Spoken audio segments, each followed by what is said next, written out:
کیا آپ یقین کریں گے کہ پاکستان کے ہسپتالوں سے ایک ایسا انسانی عضو غائب ہو رہا تھا جسے عام طور پر طبی فضلے میں شمار کیا جاتا تھا؟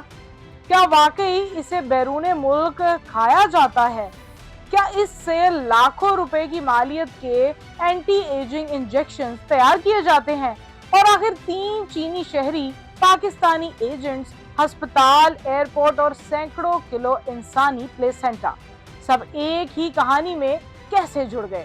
ایف آئی اے نے 500 سے زائد کلو گرام پلیسنٹا برآمد کرنے کا دعویٰ کیا ہے، مگر اس کیس نے پہلے سے زیادہ سوالات کھڑے کر دیے ہیں۔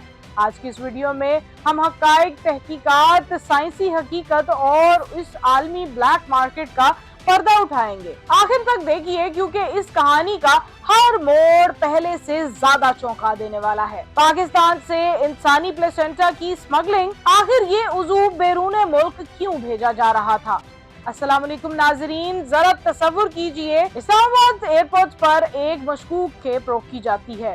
پہلے تو سب کو لگتا ہے کہ شاید جانوروں کی کوئی مصنوعات ہوں، لیکن جب تفتیش آگے بڑھتی ہے تو انکشاف ہوتا ہے کہ ان بکسوں میں انسانی پلیسنٹا موجود ہے۔ یہ انکشاف صرف ایک سمگلنگ کیس نہیں بلکہ ایک ایسے بین الاقوامی نیٹ ورک کی طرف اشارہ کرتا ہے جس نے کئی نئے سوالات کھڑے کر دیے ہیں۔ آخر پلیسنٹا ہے کیا؟ یہ حمل کے دوران رحم مادر میں بننے والا ایک عارضی عضو ہے جو بچے کو آکسیجن، خوراک اور ضروری غذائی اجزاء فراہم کرتا ہے۔ بچے کی پیدائش کے بعد عام طور پر یہ جسم سے الگ ہو جاتا ہے اور طبی اصولوں کے مطابق اسے محفوظ انداز میں تلف کیا جاتا ہے۔ لیکن اگر یہی عضو کروڑوں روپے کے کاروبار میں تبدیل ہو جائے تو؟ ایف آئی اے کے مطابق اسلام آباد میں کارروائی کے دوران 500 سے زائد کلو گرام انسانی پلیسنٹا برآمد کیا گیا، جبکہ ایک کھیپ ویتنام بھی بھیجے جانے سے پہلے روک دی گئی۔ اس مقدمے میں 3 چینی اور 2 پاکستانی شہری گرفتار کیے گئے، جبکہ مزید افراد سے تفتیش جاری ہے۔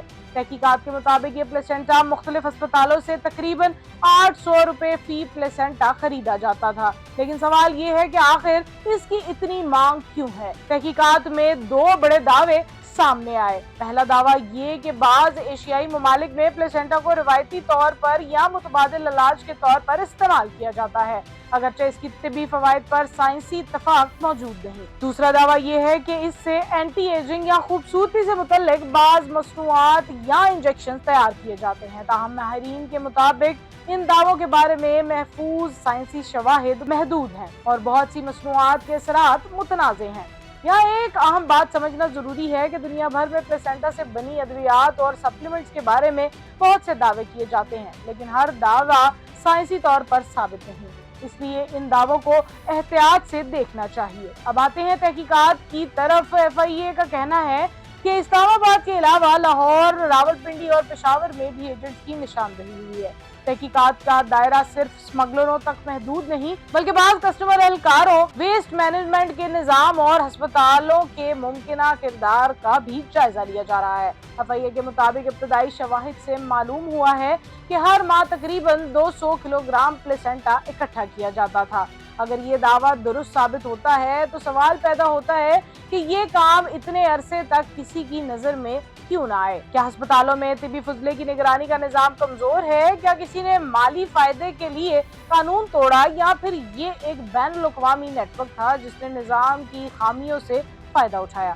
مزید حیران کن بات یہ سامنے آئی کہ مبینہ طور پر پلیسنٹا کو بھیڑ کا پلیسنٹا ظاہر کر کے بیرون ملک بھیجا جا رہا تھا۔ اگر یہ الزام عدالت میں ثابت ہو جاتا ہے تو یہ صرف سمگلنگ نہیں بلکہ جعلی دستاویزات اور منظم بین الاقوامی فراڈ کا معاملہ بھی بن سکتا ہے۔ اب ایک اور اہم سوال، کیا پلیسنٹا کھانا واقعی فائدہ مند ہے؟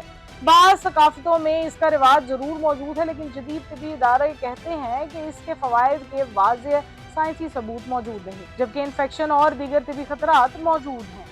اسی لیے کئی ممالک میں انسانی پلیسنٹا کی تجارت سخت قوانین کے تحت محدود یا ممنوع ہے۔ پاکستان میں بھی اسے فروخت کرنا قانونی طور پر جائز نہیں۔ عدالت نے ابتدائی طور پر ملزمان کا محدود جسمانی ریمانڈ منظور کیا ہے، جبکہ مزید تفتیش جاری ہے۔ فورینسک رپورٹس اور عدالتی کارروائیوں کے بعد ہی یہ واضح ہو سکے گا کہ الزامات کس